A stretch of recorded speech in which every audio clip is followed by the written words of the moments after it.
Do you ever wonder what is intended for or likely to be understood by only a small number?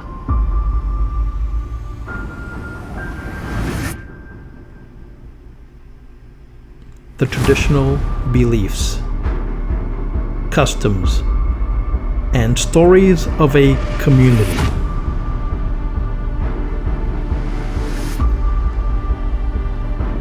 A community not part of the mainstream, unconventional, peripheral, or extreme.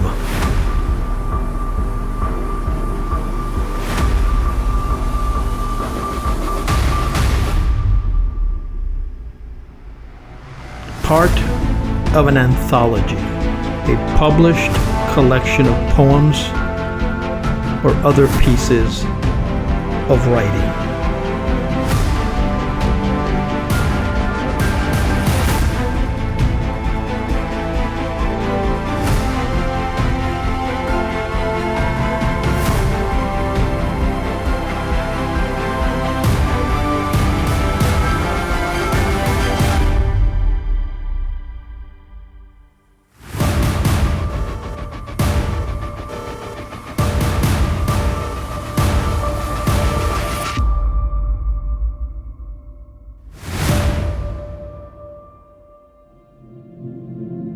This is Esoteric Lore.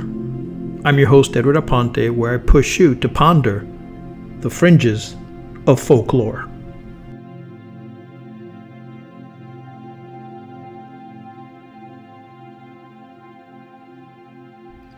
Achieving the flow state. When we think about the flow state, this psychological, optimized psychological state of mind where you are in the zone, accomplishing, achieving your task almost on autopilot. That's a thing. Something that we can do through what psychologists and scientists call this flow state. Now, can we trigger the flow state? Is this something new? The term flow state is relatively new, maybe 100, 200 years old, but the triggering of the flow state, the achieving this effortless, focused state of achieving is based on the activation of a network in our brain. A network based on practice, based on experience. Recently, scientists looked at the brain scans of jazz musicians to reveal how to reach a creative flow state. The scientists compared the most experienced musicians with the least experienced ones. The most experienced participants showed activity in a network of brain areas associated with hearing and vision during a flow state, sensory regions that were not activated in the low experienced musicians. Decades of practice and performance apparently led to the development of a specialized brain network for jazz, guitar, improvisation. So it seems that creative flow can occur when two conditions are met. First, one has to gain expertise by practicing the task enough to develop or bake in a specialized brain network for performing that task.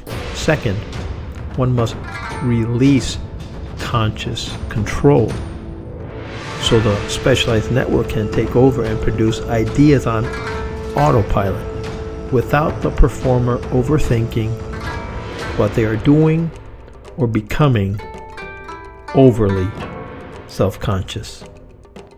Many a millennia ago, there was a esoteric protocol called Kuji-In. Kuji-In was a way to, let's say, trigger or promote the flow state for samurais, ninja, and esoteric Buddhists alike. Kuji-In, often associated with ninjutsu, esoteric Buddhism, and energy cultivation, can promote a flow state through several powerful mechanisms that align well with the psychological conditions needed for flow. Here's how it works.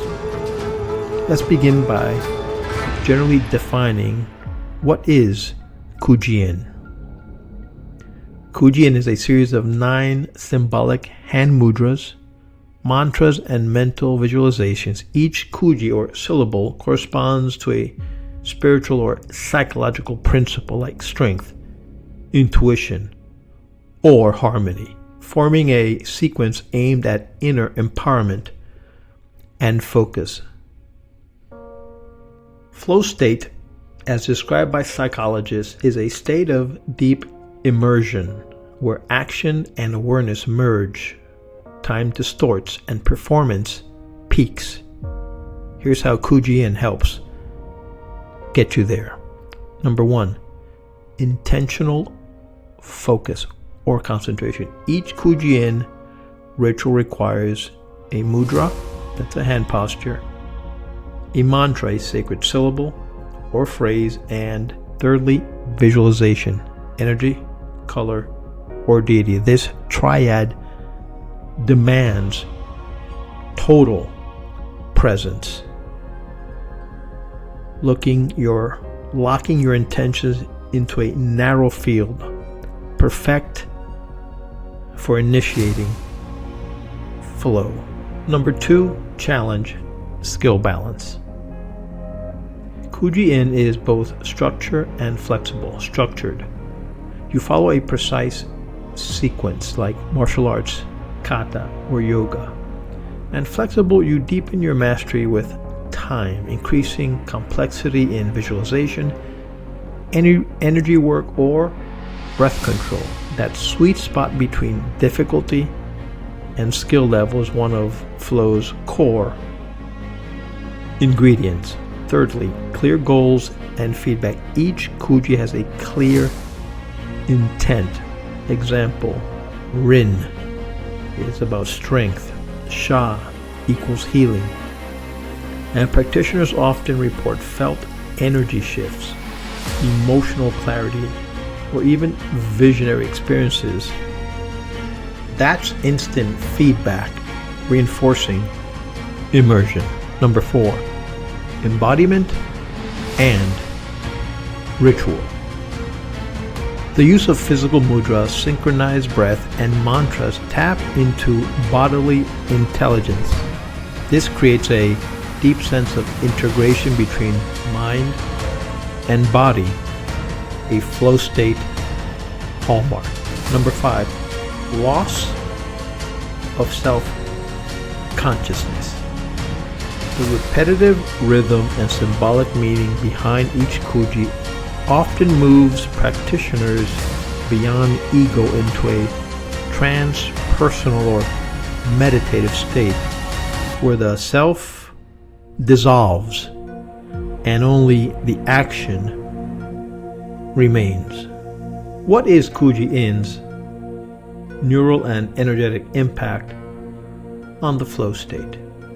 From a neuroscience lens, 1, chanting. Chanting regulates the vagus nerve, the parasympathetic activation. Second of all, mudras. Mudras stimulate specific brain regions through tactile feedback.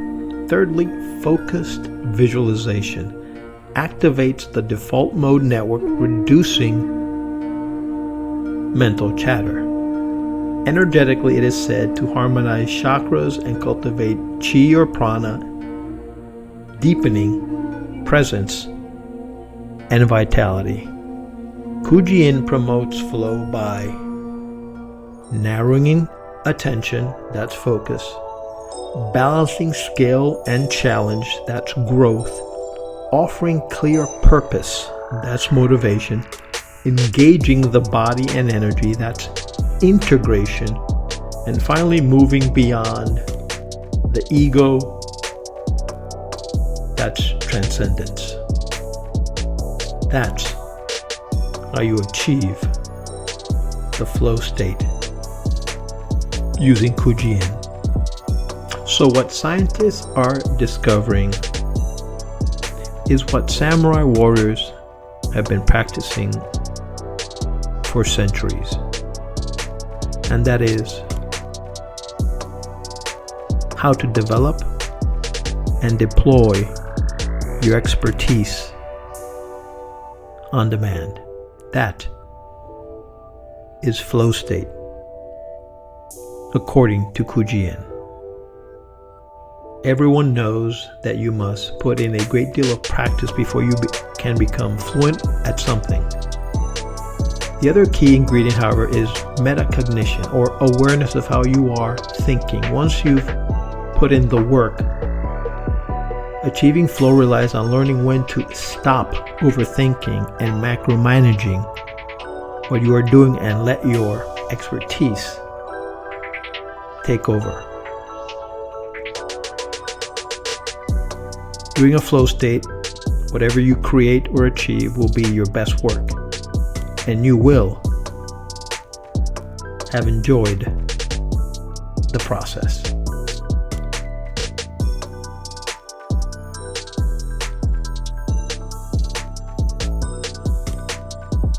If you like this video, please subscribe, share, and give us a thumbs up. Thanks for watching. See you next time.